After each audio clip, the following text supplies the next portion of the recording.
बोल जयकारा बोल मेरे श्री गुरु महाराज की जय। बोलो साचे दरबार की जय। बोलो श्री नंगली निवासी भगवान की जय। बोलो श्री परमहंस दयाल जी महाराज की जय। भक्तों और संसारियों में दिन रात का अंतर होता है। भक्त यदि पतिव्रता स्त्री है तो संसारी दुराचार स्त्री के समान। संसारी जीव उस मालिक को मालिक न जानकर स्वयं मालिक बन बैठते हैं। भक्त उस मालिक को सच्चा स्वामी समझकर अपने को सेवादार समझते हैं, परंतु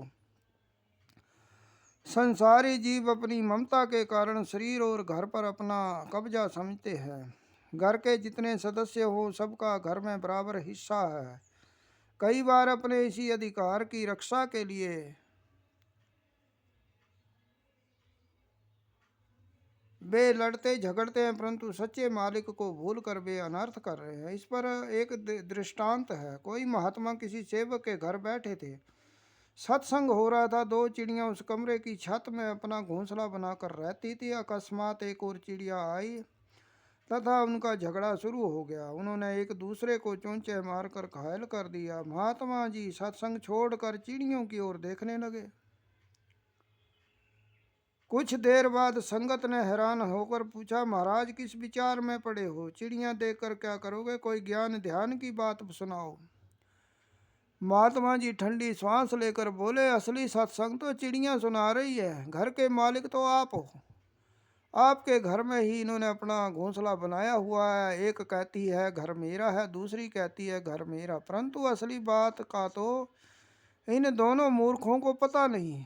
ठीक इसी तरह इंसान इंसानों के साथ अपनी मतलब परस्ती के लिए झगड़ते हैं। उन्हें मालिक का नाम तक याद नहीं। शरीर के सभी संबंध किसी की अमानत है। हम उसके रक्षक हैं। हमारा समय खत्म होते ही वह मालिक आ जाएगा। पेड़ के साथ कितने ही पत्ते लगे और झड़ गए। अनेक पक्षी अपना घर बना बना कर चले गए। मूर्ख व्यक्ति सब जानते हुए भी ईश्वर की रचना पर कब्जा करके दुखी हो रहे हैं। उन्होंने ईश्वर को बीच में से हटा दिया है और स्वयं मालिक बन बैठे हैं। उन्हें हर समय मृत्यु का डर है। वे यह नहीं जान सके जो वस्तु उनके जन्म से पहले भी विद्यमान थी उनके मरने के बाद भी मौजूद रहेगी।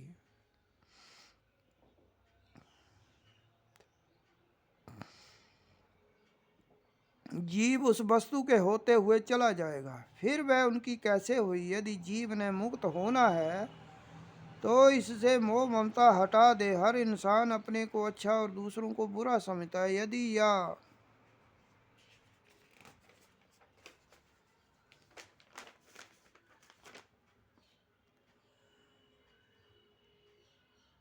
अपनी बुराई को जान दे तो उसके यह सब अवगुण दूर होकर वह कुंदन बन जाएगा। मनुष्य को असली इंसान बनने के लिए ही यह शरीर मिला था, परंतु इस उत्तम शरीर को पाकर भी इसकी दृष्टि ऊपर नहीं उठी। जिस समय नजर ऊपर उठेगी तब वह असली इंसान बन जाएगा। विकारों के कारण वह यह मनुष्य पशुओं से भी ज्यादा हीन बना हुआ है। जब महापुरुषों की कृपा से इसे होश आएगी तो फिर पश्चाताप करेगा। बोल जयकारा बोल मेरे श्री गुरु महाराज की जय। बोलो साचे दरबार की जय। बोलो श्री नंगली निवासी भगवान की जय। बोलो श्री परमहंस दयाल जी महाराज की जय।